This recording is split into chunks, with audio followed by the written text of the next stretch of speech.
like to say that this is the best talk of the day because it's the last talk of the day. So, hope you guys enjoy. We actually kind of think that this is the perfect topic to end your Pre-Cana day because it's about living a sacramental life and a sacramental marriage. And it ties together all of the other talks, all of the other things you've been hearing all day long into one package. If Jesus is the Lord of your lives, if He is the Lord of how you've chosen to live your life through marriage, as to how you're going to live your life, what kind of jobs you're going to have, the clothes you wear, the friends you have, how you're going to manage your money, your sex life, being open to children, then in this talk we hope to illustrate how to make that work in a sacramental marriage. And I also want to say, because this has come up before, everything that you've heard today is from the Catholic perspective. We aren't trying to be balanced. Some people say, well, you didn't really balance that with the other point of view. We're not trying to be balanced. When you're out in the culture, you know, our 50 Shades of Grey type of culture, you're getting the other side. It's permeating everything. Okay, this is just trying to give you one day the Catholic perspective. Okay, so we're not even trying to be balanced. I'd like to start out by remembering something that happened to me back in 1978 when my grandmother passed away. I can remember sitting in the kitchen quietly with my grandfather after that. He was a little sad, but he looked up to me and he said, you know, Elena, I lived my marriage. And what he meant by that was he had gone from the courtship of my grandmother all the way to till death us do part. And I've been thinking about that recently because it seems like the best kind of people, or the best kind of person to give this particular talk would be a widow or a widower in their 60s, 70s, 80s, or 90s. Somebody who had lived all of that, but experienced everything that my grandfather had experienced. That's the full and complete sacramental marriage experience. But Peter and I have been married almost 36 years, so I think it's fair to say that we're more than halfway there. Apparently, we're as good as they got. We'll do our best. Oh, okay. So like Cindy said, we are Peter and Elena LaVictoire. We were married on August 10, 1979. We're the picture over there where he is in the white Dr. Malta suit. I really thought that was we were high school sweethearts, and we have 7 children, 6 here and 1 in heaven. We had 4 boys in a row, and then the 2 girls, and their ages are 25, 23, 19, 16, 15, and 9. And there's a funny story about our 9-year-old. On our 25th wedding anniversary, we decided to go get our marriage blessed again. So we made arrangements with Father Carr, who was here at the time, and we went over to the sanctuary, and he blessed our marriage. And then a month later, we were looking at positive pregnancy tests. So our little girl, Rosie, she really is the exclamation point on our family, and we're just thrilled to have her. All right. My background is, well, first off, I'm a husband, a father. I'm a owner-operator of Musicians Repair Service. I repair musical instruments for a living. And that's kind of who I am. My background is my mom and dad were, you could say, we're open to new life. Both my mom and I have 8 brothers and sisters. So my dad was supposedly 100% disabled from World War II, but something worked. There were 9 of us: Irene, Joe, Mary, Jim, John, Helen, Reed, and Peter, Paul. That's in chronological order too. And we went to Mass every Sunday. We did our rosaries during Lent. All of us kids went to Catholic school, and my parents were both active in school and in the church. And so I always remember helping my dad with St. Vincent de Paul and that type of stuff. I'm a cradle Catholic. I grew up in a devout Catholic household, but I'm also the child of a split family. My mother separated from my father when I was about 15 years old, and 15 months old, sorry. And my mother was pregnant actually with my sister when she broke out from my father. And I came to live with my grandparents in their home. So it was my maternal grandparents, my mother, my baby sister, me, and my bachelor uncle. But you know, and actually, my grandparents were very involved with the church. My grandfather served at the 7 a.m. Mass, if you can imagine. getting an usher for the 7 a.m. Mass. He did that. He did the fish fries. My grandmother was the church secretary. My mother played the organ for the church. So I had the experience of being fully immersed in church life through my childhood. I met this gentleman here in high school. We went to a Catholic high school together. But we had the unfortunate experience of being we were growing up right after Vatican II, where they weren't quite sure what to teach anymore, and so they ended up teaching nothing. We were just telling Father Leonard our experience, and we knew how to make burlap banners, and we learned all about butterflies dying, in the cocoon and coming to new life. Oh my goodness, we had that every year in religion class. And I would say in my 20s, now Peter disagrees with this, but in my 20s, I was not a faithful Catholic. I was an Easter, Christmas type of Catholic. That's when I darkened the church. And my mother was a fierce prayer warrior. She kept giving me Catholic books and Catholic gifts and rosaries. She gave me a beautiful 3-foot-high resurrection cross. And she was my mom. I love my mom. I would take the gifts that she gave me and I would be gracious, and then I'd put them away somewhere in this closet of stuff, and I never looked at it. And I'm ashamed to say that I probably carelessly misplaced some of the stuff that she gave me. But one of the turning points for me was when my baby sister, left the church and started asking me all those ex-Catholic type of questions, like, why do people call the priest father? And where in the Bible does it talk about praying to Mary? And why is the Catholic Church against birth control?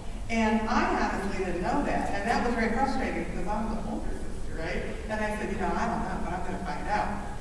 And luckily I had some common sense. I figured out the church just didn't make that stuff up. So I started researching and reading it, and reading the Bible. And I read my way, studied my way back into the Catholic Church. I've had people say to me, hey, if you just read your Bible, you could be a Catholic. And I'm like, hey, I'm here to tell you, I read my Bible and I converted back to my Catholic faith. So, and so did your sister, by the way, just so you kind of understand that. Once we understood the reasonings why we're Catholic, we kind of talked her back into being Catholic. Yeah, that's true. Okay. All right. We're going to be presenting the Catholic understanding of the sacramental nature of marriage. So, and we're delving quite heavily into the sacred scripture, the Catechism of the Catholic Church, which the late great John Paul II called the sure norm of what the Catholic Church teaches. Everything we're presenting is faithful to the Bible and the Church. These are not just our opinions. We just ask you to listen with an open mind and an open heart, and consider us your simple, humble messengers. So, what would I tell you if I was going to tell you, what would you say if I was going to tell you that 25% of you, after you heard this talk, would break up? It's kind of true, though. 25% of the first marriages end up breaking up. So that'd be like this part of the group. Would just kind of break up afterwards. Now, a lot of times you hear about it's 50%, but of first marriages, it's really only 25%. So you have a much better chance than what some people are telling you. It's not from lack of education. Young couples today are better educated than most of their ancestors. My mother had an 8th grade education. My father graduated from high school, and they lived a sacramental marriage until my father died. And Ellie's grandparents were married for over 50 years, and she had an 8th grade education. He had an 8th grade education, and she went to secretariat school. So it's not that you're not educated enough. Anyone in here is educated enough to have a good marriage. There's widespread beliefs or attitudes in a prevailing culture that are causing young people to enter marriage with certain underlying assumptions that are harmful to a stable, happy marriage. In most cases, they are blinded to the warning signs that can predict their relationship is heading for a future breakup. So what we want to do with this talk is to get away from what our culture says about marriage and family life. Look what a marriage as a sacrament is. We want to cover 5 points. How does God see marriage? What is a sacramental marriage? What is the mission statement for a sacramental marriage? What can block the vision of a sacramental marriage? And then the 5 steps for a successful sacramental marriage. First, you got to give your life to it. You need a personal relationship with God. You need a relationship with a couple with God in the domestic church. Purity before and during marriage, and openness to new life. So how does God see marriage? Scripture begins and ends with marriage. It's really important. Sacred Scripture begins with the creation of man and woman in the image and likeness of God, and concludes with the vision of the wedding feast of the Lamb. He who finds a wife finds what is good and receives favor from the Lord. That's from Proverbs. From Sarah, a wife is her husband's richest treasure, a helpmate, a steady encounter. A vineyard with no hedge will be overrun. A man with no wife becomes a homeless wanderer. In Syriac, it also says, happy the husband of a good wife, twice lengthened are his days. A worthy wife brings joy to her husband, peaceful and full is his life. A good wife is a generous gift, bestowing upon him who fears the Lord. Be he rich or poor, his heart is content, and a smile is ever on his face. But God also knows what marriage should not be. The Proverbs also tell us that it is better to dwell in the corner of the housetop than in a roomy house with a quarrelsome woman. The wedding feast of Cana. The church attaches great importance to Jesus' presence at the wedding feast of Cana. It's the first miracle he does, is the wedding feast of Cana. She sees it as a confirmation of the goodness of marriage and a proclamation that henceforth marriage will be a visible sign of Christ's presence. If you remember, Christ's first miracle is to change water into wine at the wedding of Cana. Wine is very significant as a metaphor for God's grace. Wine is a symbol of richness of divine life. The absence of wine is a symbol of spiritual poverty. That's in the Old Testament. In the New Testament, wine is a symbol of grace and of strength to endure suffering. That's why the angel brings Jesus a cup of wine when he's in the garden. Wine is a metaphor for God's gift. Only God can give us the grace to sanctify and endure the hardships of married life. Every marriage will reach a crisis when it appears that the love has vanished. The real question is, how can we avoid this? When you have a major disagreement, when it looks like there's no way you can reconcile your opposing points of view, when it looks like the love you thought was so strong has disappeared, when it looks like all hope is lost, where do you turn to renew your love? And we say to God, God is love. So God sees marriage as a covenant relationship between man, woman, and himself. And God wants to be an active part of your marriage. He wants to be there in bad times. He wants to be able to pour out his graces only if you go to him. Only God can renew his original gift, but we have to ask him for it. God is the third person of your marriage. He kind of gives divine life. If you think of it, it's like if you think of a soccer ball, and you got the white squares and the black squares. The man is white squares, the woman is in black squares, and God is the air that holds it up. Or a pair of scissors. You have the left half and the right half. They need the screw, God, to bind them together in the given purpose.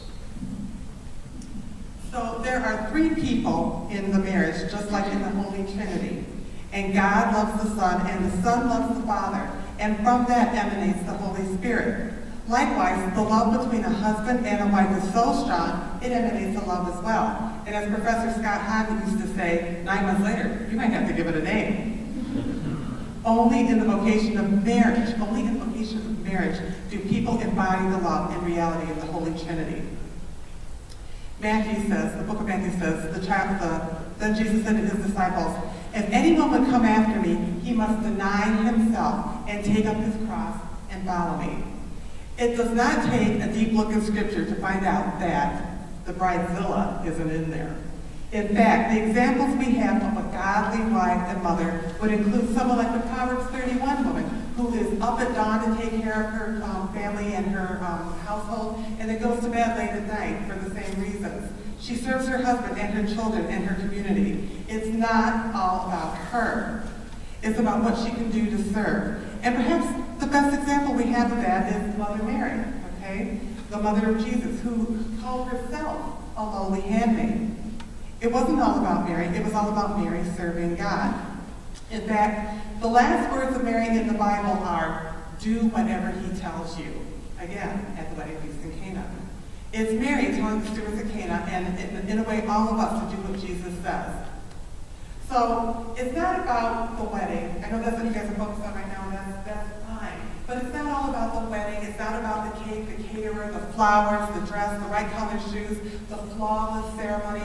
It's about the next 5, 10, 25, 50, 75 years that come after that. And I'm one of the wedding coordinators here at St. Sebastian, so you can ask for me if you want. But I see a lot of wedding ceremonies every year. And I gotta tell you, the little things that go wrong in the ceremony kind of make for good stories afterwards and for good memories. So don't sweat the small stuff because they're just small trials for things to come. I can remember when I got married, I let my sister talk me into buying these high-heeled shoes. I mean high-heeled shoes, and I never wore them, okay? I never wore high heels. So there I am on my wedding day, in my high heels and in my dress and everything, and we're ready to go down the aisle, and my sister's right here, right? And she turns around to me and she goes, "Oh, I forgot my bouquet." And I had to tuck her back in my dress and in my shoes and get her bouquet, come back and here, give it to her, and then we go down the aisle. But, you know, I get pants a little bit, but you know what, that makes a good story afterwards, you know, something I can always bring up to her. So anyway, just don't sweat the small stuff at your wedding, because that stuff doesn't matter, and it does make for good, a good story afterwards. I always like to say the thing too is all the marriage videos you see is not the ones that Noah's planned.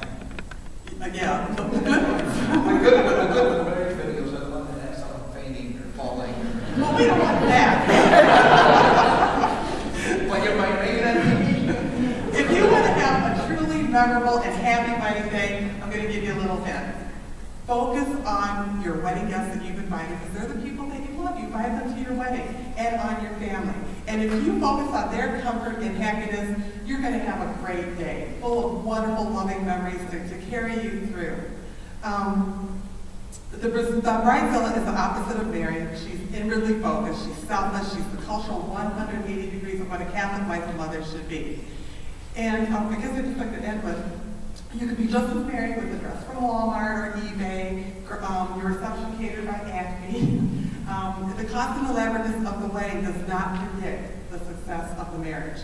Glamour and glitz does not make a marriage sacramental. In fact, there was just a study done that it was counterintuitive. The more you spend on the wedding and the more you spend on the wedding was actually counterintuitive to how long the marriage lasted. Oh, I didn't know that. Oh, wait a minute. Okay. Now, so what is a sacrament? Maybe, I'm sure you all learned this in grade school, but let's go over what that is. It's an outward sign, something that you can see, hear, touch, and feel. All the sacraments have something that's very physical, like a confession, you're hearing the words, you're speaking. Baptism, the water, the oil, that you can hear, or you can feel and touch and smell. We already covered that Christ blessed the marriage through the symbolism of Cana. Now, sanctification means literally to be sanctified, to be made holy for the purposes of going to heaven and being saved. Now, the touching act or the marriage there, or the sacrament of marriage, doesn't really happen during the marriage ceremony. It's the actual marital act. Okay, the actual sexual intercourse is the sacrament of marriage. Okay, but I submit to you that you are gracing or cursing your spouse from the moment you say, "Good morning, honey," to you say, "Good night, dear." Every action between the spouses can be a blessing that comforts and pleases your spouse and brings you together for that journey towards heaven, or not. Now, Father Jackson, who used to be here, he used to say at his wedding ceremonies, "Mary, from now on, it's your job to make John happy. And John, from now on, it's your job to make Mary happy." And that was a sweet way for him to say it. But what he's really trying to say was, Mary and John, you are to die to yourself for your new spouse. Now, marriage is for the good of the spouses. It's for the procreation and education of offspring. And this covenant between baptized persons has been raised by Christ the Lord to the dignity of the sacrament. That's from the Catechism. So let's unlock that a little bit. It's for the partnership for life. It's a life sentence.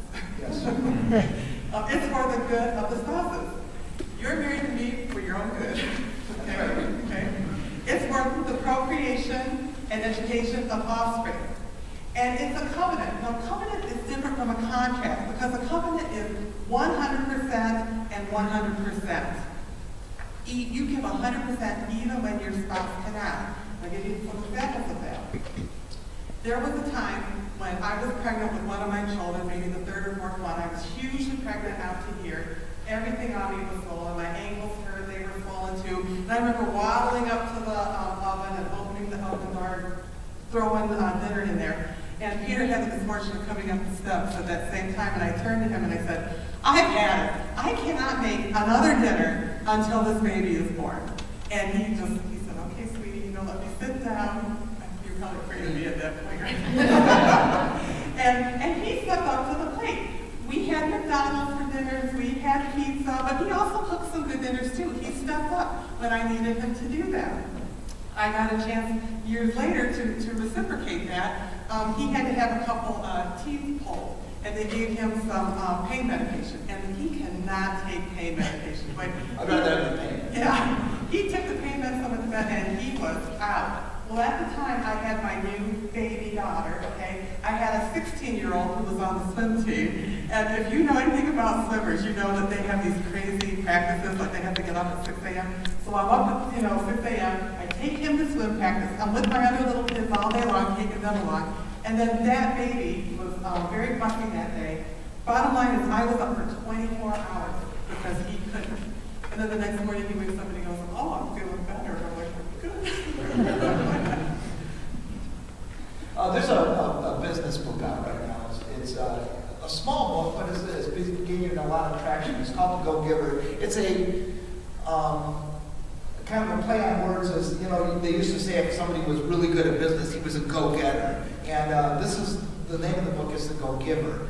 And one of the ideas is that 50-50 is a losing proposition. So whenever you have a 50-50 relationship, it's kind of, I'm making sure that I'm even with you and I don't want to get too much and you're going to do a little bit more than me. And that doesn't set up a good relationship. That's why it has to be 100 and 100. There are going to be times when neither one of you is going to be able to give 100, but you should be striving for that because if you're lucky, maybe you can get to that 50-50. It almost never happens that in a relationship where it's 50-50. It's always somebody is giving a little more than the other, and hopefully it goes back and forth between you. So don't keep track of it. It'll drive you crazy. Well, I did this for you, you're supposed to do this for me, and it just doesn't ever work out. So you gotta let it all go. You gotta say, this person is the person I love. This is the one I would die for. This is the one that I'm laying down my life for. Give her 100%, or give him 100%. So what's the mission statement for a successful sacramental marriage? This is tough. Why bother? What's the purpose of a sacramental marriage versus the secular one? The ultimate goal of marriage is to get to heaven and to take your spouse and your children with you. That's your ultimate goal.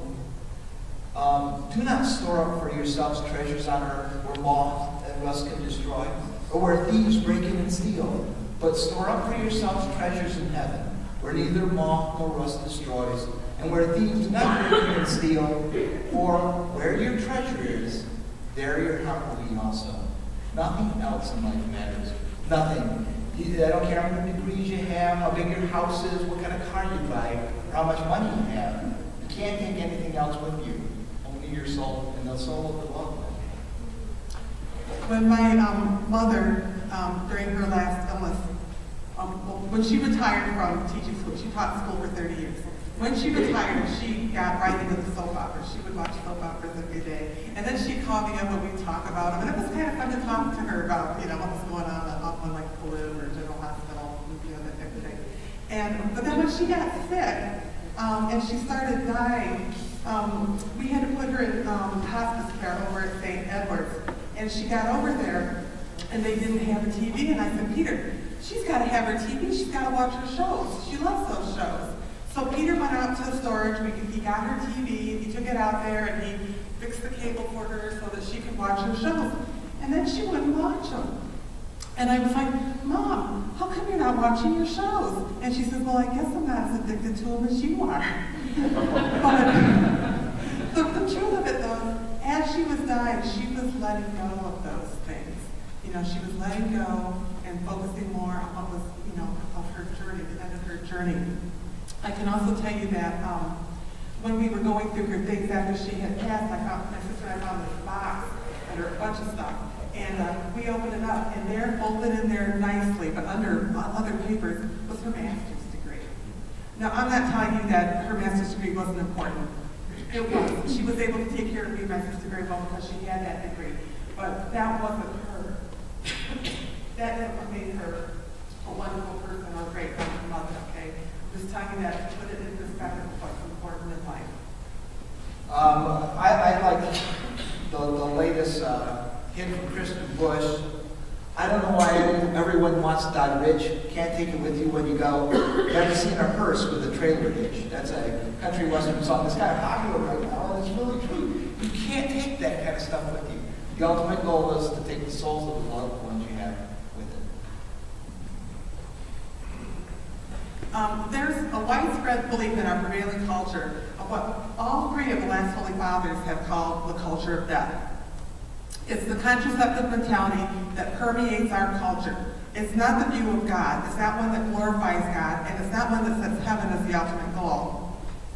It's a view that puts self and personal happiness first, a view that looks at children as burdens instead of blessings, and it's a view that takes God right out of the equation.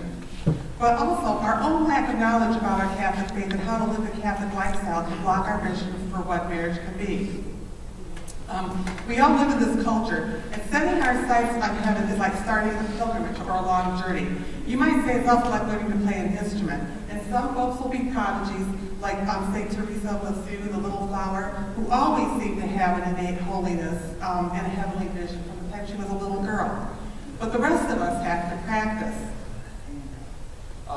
What I like to say, talk about is Isaac Perlman. Isaac Perlman is a great violinist, and I mean, he's amazing to listen to. And he would always do meet and greets after his concerts, and one time a woman came up to him for his meet and greet and said, "Oh, I'd give anything to play like you." And he looked right back at her and said, "Oh, really? Anything? I gave up my whole life for this." And when you think about it, he did. I mean, he has the ability to play that now, but how many times could he have been outside playing with his friends instead of playing his violin? All the sacrifices he made to get to where he is now. And I think that's true just about anything that you want to do well. You got to kind of put a lot of work into it. And marriage is just like that. You have to put the work in and do the work, and then you get to really enjoy the part of the marriage that it is. And I enjoy my marriage. I heard another thing this week. I think it's Pablo Casals, I might be wrong, but there was another famous musician who was still practicing his instrument. He was in his 80s, and somebody said, "Sir, why do you still practice?" And he said, "Well, I think I'm finally getting somewhere." Okay? So even though, like we've been married for a long time, we still have to put some effort into it. It's not something you can say, he's going to be around for a while. You have to put some effort into it, even as you go along. Okay, so marriage is a vocation. It's as much a vocation as the priesthood, the sisterhood, or single life. Marriage is a vocation. A vocation is a call to holiness in a specific state of life. Either we submit our sexuality to the Lord of chastity through singleness, consecrated life, or holy orders. Or we submit our sexuality to Him in chastity with marriage. There is no double standard. God is holy and He wants His children to be holy too. Now, this isn't necessarily easy, and we all come to marriage with handicaps and problems. Peter and I did too. We were both the victim of poor catechesis. I mentioned that to you. We didn't really learn our faith when we were in junior high and high school. Consequently, we did not live our faith in early marriage, although we never totally drifted away from the church. Yet we were able to turn it around and have a full, rich sacramental life. It took patience and God's grace. Another turning point for me was the birth of my first child. I can remember being in the delivery room, and this was a long labor. First labors are usually kind of long. And I'm in the hospital, I'm in the labor room, and all of a sudden the monitors go off, the doors spring open, the nurses and doctors come in, they flip me on my left side, they put the oxygen mask on. And I'm really scared, and I remember that I've been away, I have had no prayer life or spiritual life now for, 10, 15 years? And all of a sudden I'm crying out to God, "God, please save me and save my baby." And at the moment I did that, I felt like such a hypocrite because I hadn't called out to God. And now here I am in my dire need, and I need Him, and I call out to Him. But that's okay because that was the beginning. That's what God needed to start drawing me closer to Him. And that was the beginning of our renewed acquaintance, and we've been on speaking terms ever since. I'd like to tell you it was a St. Paul experience. It wasn't. It took time, and I'm still working on it. Now, trying to be holy when it's not your nature, and I admit it is not in my nature, it's hard work. And I can remember one day about 15 years ago when I was just starting to come back into my Catholic faith. And I was trying desperately to turn my home into what I figured was the loving, gentle, wonderful little home of Nazareth where the Holy Family lived. There's just one problem. None of my kids were Jesus Christ. Instead, the children I had fidgeted during prayer, fought over everything from school supplies to food. One of them twirled his rosary in the air during the sorrowful mysteries. Another one couldn't remember anything I had taught him. And they were always punching, pulling, tugging, and annoying each other in a way that I now recognize was a clear case of testosterone toxicity. And as I was trying to push them out the door to get to daily mass, that's how zealous I was when I reconverted. I was trying to take little boys to daily mass, okay? We're trying to get them out the door, and all of a sudden, one of my boys let out a blood-curdling scream as his brother stopped, and we're still questioning whether that was intentional or not, on his foot. And I had it. I want a Holy Family, damn it, I bellowed. And one of them opined, well, you're not off to a very good start. So you have to start with having a relationship with God as individual people and as a married couple. Relationship with God. That is private prayer. You need private prayer in your life, even if it's only 5 minutes. Matthew Kelly recommends 10 minutes a day. And it doesn't even have to be 10 consecutive minutes in a day. Rosaries, grace before meals, and try to say grace not only meals at home, but also when you're out in the restaurant. That is a great witness to make the sign of the cross and pray before when you're out in public. Participate in the sacraments, particularly the Eucharist and confession. Go to Mass every week. And if you can, on a weekday Mass has a different feel to it from a weekend Mass. It's more intimate, and it gives you more of a time to really listen to what you're hearing. Go to a post-Cana weekend. We've never done that, but we've always had a chance to read good books and listen to videos and MP3s and good talks that way. Seek out holy friends. So when you're trying to be holy, you might lose some friends along the way. And that's okay. You'll pick up different friends as you go along. And watch for the items coming into your home. You can't have a holy home when you're getting pornography delivered in the mail or stuff coming, bad things coming through your cable box. I think it's just hysterically funny that we're having 50 Shades of Grey open today on Valentine's Day, when Valentine was a saint who died, who was martyred because he stood up for marriage, to defend marriage. Okay? It just amazes me sometimes how things work out like that. I mentioned earlier that my mother was buying me all that religious stuff, and I kept putting it in the closet for years and years.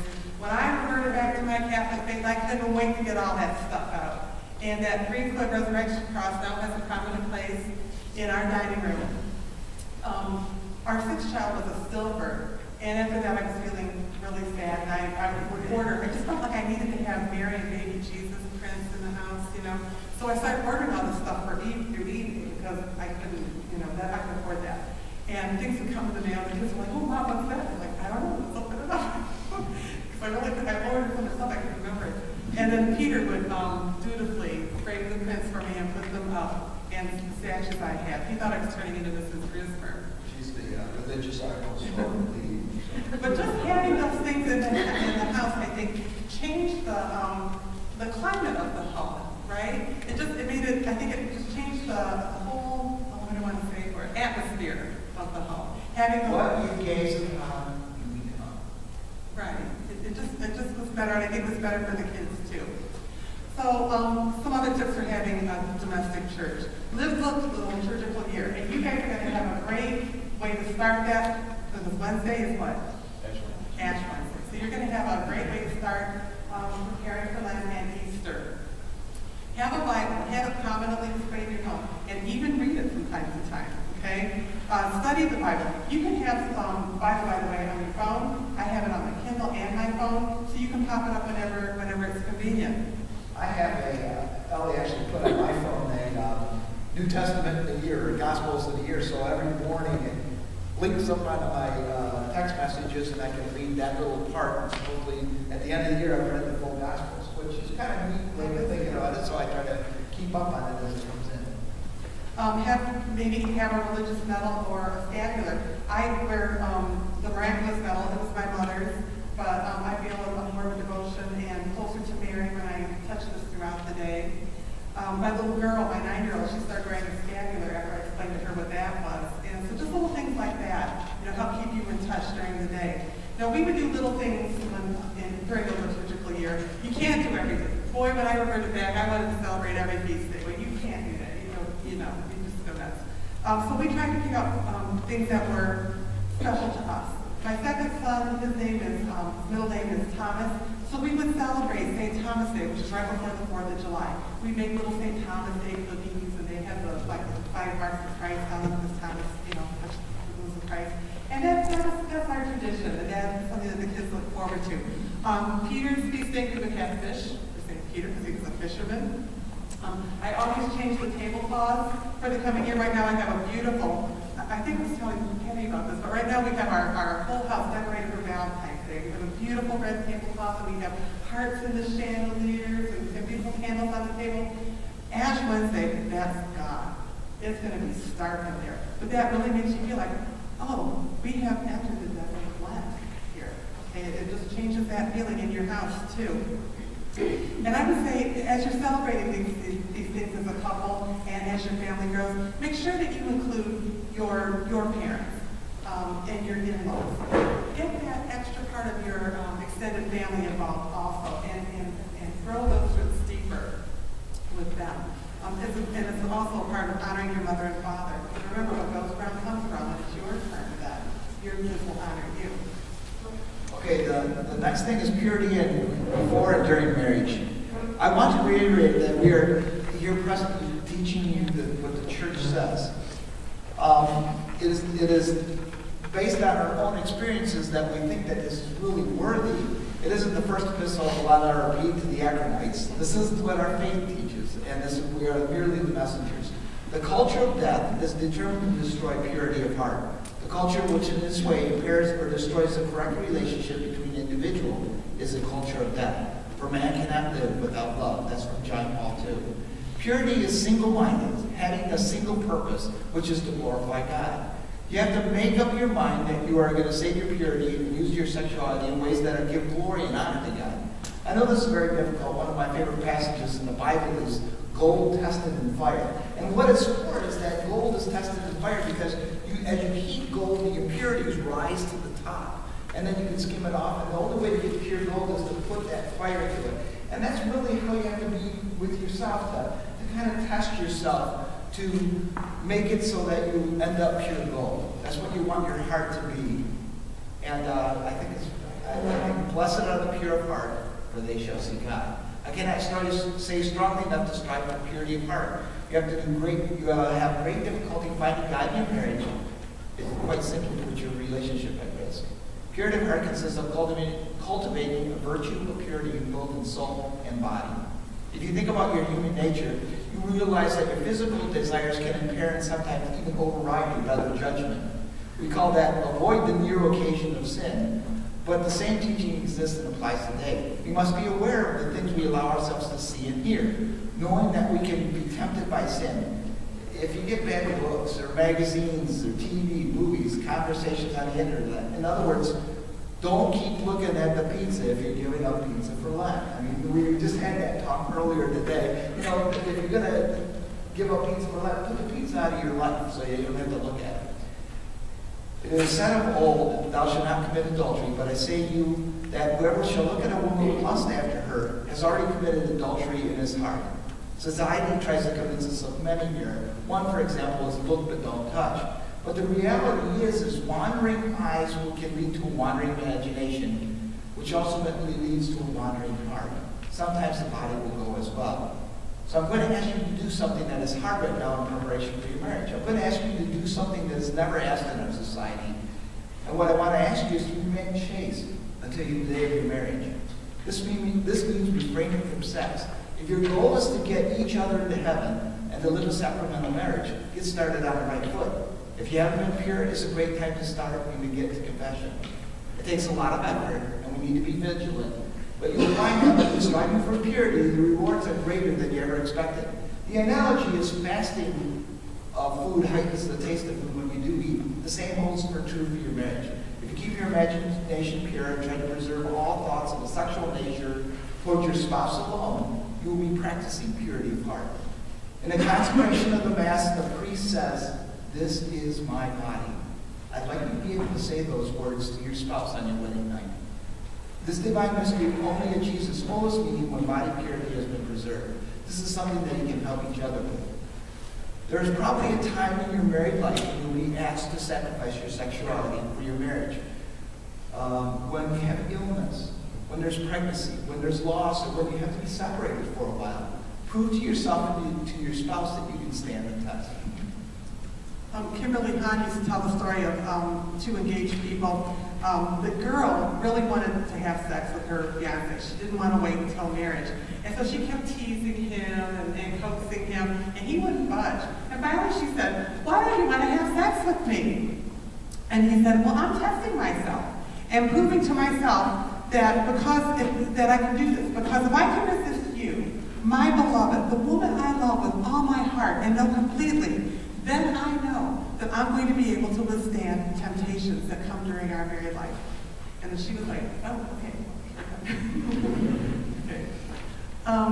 Now, before we get into the sex section, I want to tell you that the church teaches that a couple in a sacramental marriage are open to new life. It doesn't mean that every couple will have as many kids as you could possibly have, just that you're going to be open to what God's plan for you in your marriage is. A child is not something that is owed to anyone, though. It is a gift.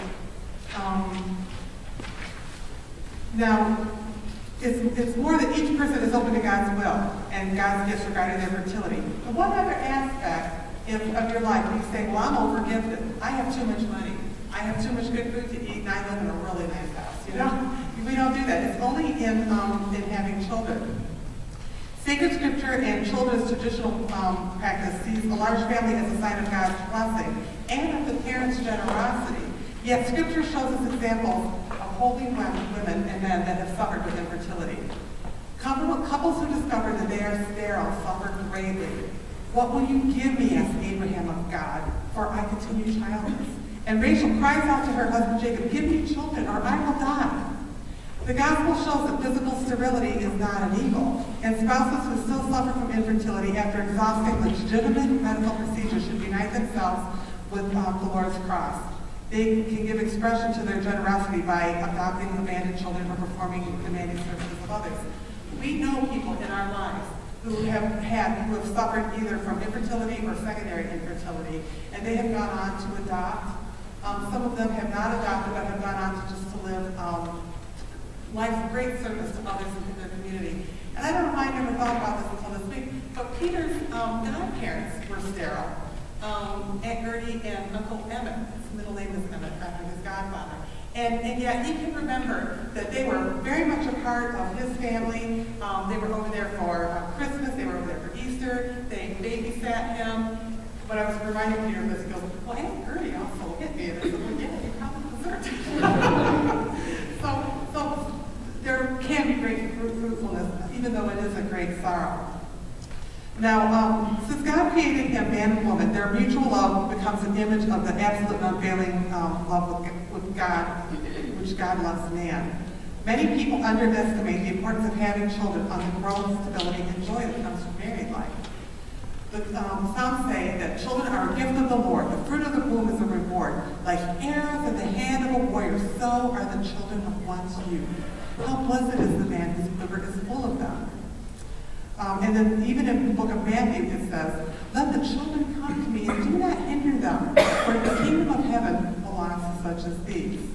In scriptures, children are always a blessing. There is never a curse. You're never cursed with children.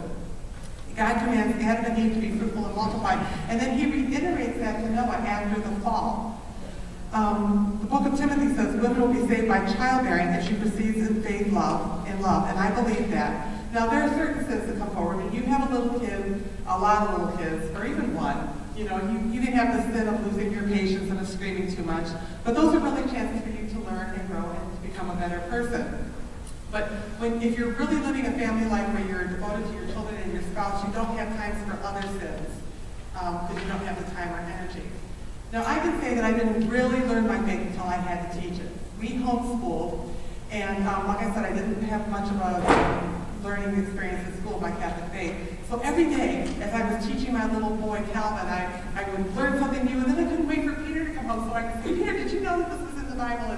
And we kind of grew together. And children teach us so much. I see myself in their eyes, and of course they pick up all my bad habits. You know, my little girl would go, because I do that. And of course, if you ever utter a bad word, that'll be the one word they pick up. And use it the most appropriate time. But I think God gives us the children that we need because He's trying to teach us something about ourselves. The children that He will send to you, He's going to send to you because there's something He's trying to teach you, and that's why He's sending you that child. Now, we had 4 boys in a row first. I wouldn't recommend that, but that's what happened to us. Calvin was our firstborn, and when you're holding your firstborn baby, you are just in awe that something so perfect and wonderful and little can come from your marriage. I think that was the first lesson we learned, right? And now, Calvin was the kind of kid that needed a lot of correction, and we gave it to him. But he was also the kind of kid that he would do something wrong, you would correct him, and he was fine with it, and he'd go on. He did not hold a grudge. And I'm sure that God gave me that child because I'm the kind of person that tends to hold on to things a little bit. And it was a good lesson for me to see that, what are you laughing at? Before we were married, she still brings up stuff that I did. That's 35 years ago. Okay, but I'm a work in progress. Our second son and our little daughter were both children with innate, I would say almost like St. Teresa's faith. They just had really deep faith in something that can't be taught. Our third son was one of those children that was just always happy all the time.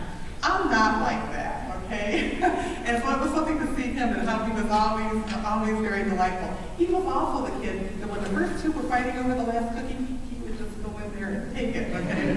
So it was like, I learned how to seize the day. Now those 3 are men who are finding their own way and experimenting with lifestyle choices that we don't necessarily agree with. I was recently watching the movie Jerry Maguire, and there was a quote there that Jerry Maguire says, I said to Peter, it's just like Mother. Do you guys know the movie Jerry Maguire? Okay, this is where he's talking to his client. He says, I am out here for you. You don't know what it's like to be me out here for you. It is an up and down, pride-swallowing siege that I will never fully tell you about. Okay? Help me help you. And I think that's a lot like what it's like to have teenagers, okay? And I can remember, you know, as adults, as parents of the older kids, we've been cussed at, disrespected, and humiliated. And I would go to God and I would just, you know, pour out my heart and be heartbroken, and He would be like, yeah, I understand.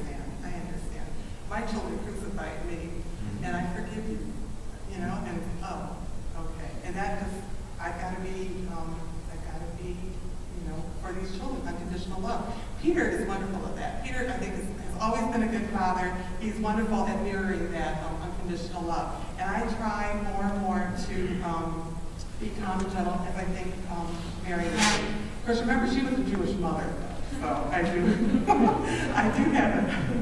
My fourth son was a very high-needs baby. Ladies, you might get one like this. One of those babies that just wants mommy. Nobody else is going to do, just mommy. And you will get your weight-bearing training. That's for sure. And you just have to learn to have patience and learn to love that child. Now he's 16 years old, and every time if I'm talking to somebody and I say something, he'll say, well, Mom, that's not quite right. And, you know, I've got to make sure that what I say is correct because he's my fact checker. He's like Snopes at home, right? Isadora was my reward for having 4 boys, and she had some learning disabilities. She was not a traditional learner, and I had to learn not to give up with her. And I'm glad that I didn't because other talents in her bloomed. At 15 years old, she is a wonderful artist, but I had to kind of, okay, God, I trust you with this kid. You know, please show me where I can help her and how we can have her bloom. Now, after Isadora Dora was born, we had our stillborn child, and I don't like to leave him out. He was only 23 weeks old when he passed. He never lived a day outside the womb. All of his life was lived inside me. And I bring him up, though, because I believe in the communion of saints, and I believe that my child is as much a part of my life now as if he were here in the flesh. I also mention him because that experience drew me so much closer to my husband and to God. God really used that to draw me in closer to him. I grew by leaps and bounds in my spiritual life. I'll tell you a little story about how that happened. We found out that he had passed on a Tuesday. It was 23 weeks. And it was Halloween that time of year. And my kids were really excited about all the parties and things that they had to go to. So I did not want to be induced or in the hospital. I said, let's just leave it as it is and we'll see. Let me get through the weekend, all Saints Day and Halloween, and then we'll see. So that night, I went into labor. It was like a Friday night. I went into labor, and I remember saying to Peter, I'm in labor. We better go to the hospital. He said, okay, but I got to take a shower first. You may find that odd, but he had been through marathon labors before, so he knew if he wanted to take a shower, he could get a Might be a while. Yeah. So I called my mother and said, Mom, and it's like 2 in the morning, right? I called my mom, I'm in labor. We got to go to the hospital. Can you come and watch the other kids? And she said, of course I would. 9 years ago. And she came on, she was on her way over. So Peter's in the shower. I rushed in and I said, Peter, come on, let's go. And he goes, oh, there's not a towel here. Because when you have a big family, there is never a clean towel in the bathroom. So I run downstairs to the bathroom. I get a towel. I have a contraction. I'm running back upstairs with the towel. I'm almost in the bathroom, and my water breaks. And I can feel that baby's coming out right now. And I scream out to Peter, Peter, the baby's coming right now. He jumps out of the shower, and he comes and gets me, and he helps me in the bathroom and into the shower, and our baby is born. Our little stillborn baby is born. I couldn't look at him at first. I was afraid to look at him. But Peter looked at him, and eventually I could open my eyes, and I could see him, and he was just perfect. He was just perfect. Just a little thing. And then I remembered, oh my gosh, Peter, Mom's on your way.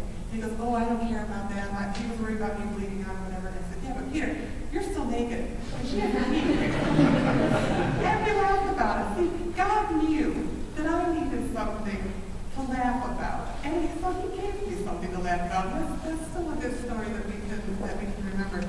And also, my child came on All Saints Day.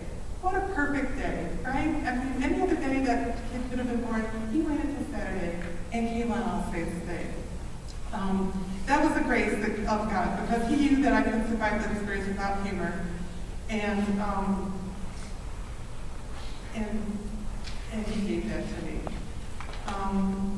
He taught me about suffering and how to cope with loss. And when I literally had to make myself get up and live because I had other children, even when I wanted to die too. And I never loved this man more than when I saw him pick up that little casket and carry it down the aisle here at St. Sebastian for that funeral mass.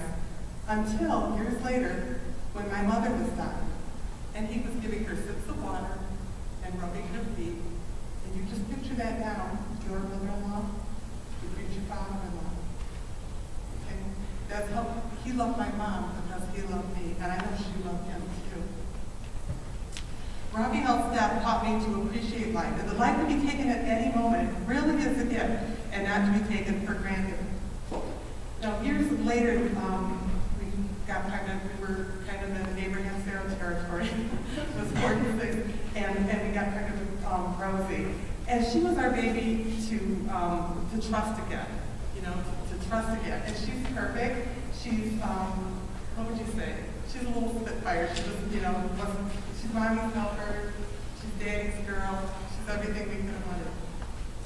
And despite all the crosses that come with a large family, laundry, mess, space, lack of sleep, worry, I would do it all again. Because these precious gifts, every one of them, even when they're ornery, have brought much to our life. Now, I realize that sometimes it's difficult to be open to new life. After a difficult childbirth, I was just psychologically not ready to have another baby. But, also money worries and things like that. NFP is wonderful for that, and you heard a wonderful talk about that. That was the best NFP talk that I've heard in 12 years of doing this, I think. I would urge you to pay attention and get an NFP class before your wedding, just in case there are circumstances for which you must postpone a pregnancy. Artificial birth control is not a listed option in a sacramental marriage. In fact, if you look at the Catholic Catechism, artificial birth control is the one thing that the Catechism calls intrinsically evil. And despite what you've heard, that is still the authentic teaching of the Catholic Church. So to reiterate, for a sacramental marriage, you must give your life to it, have a personal relationship with God, have a relationship as a couple with God and the rest of the church, practice purity before and during your marriage, and be open to the blessings of new life. I hope that we've challenged you to think of some ways in which you can incorporate your Catholic faith into your marriage. We wish you much joy and abundant happiness in your married life. And may God bless you.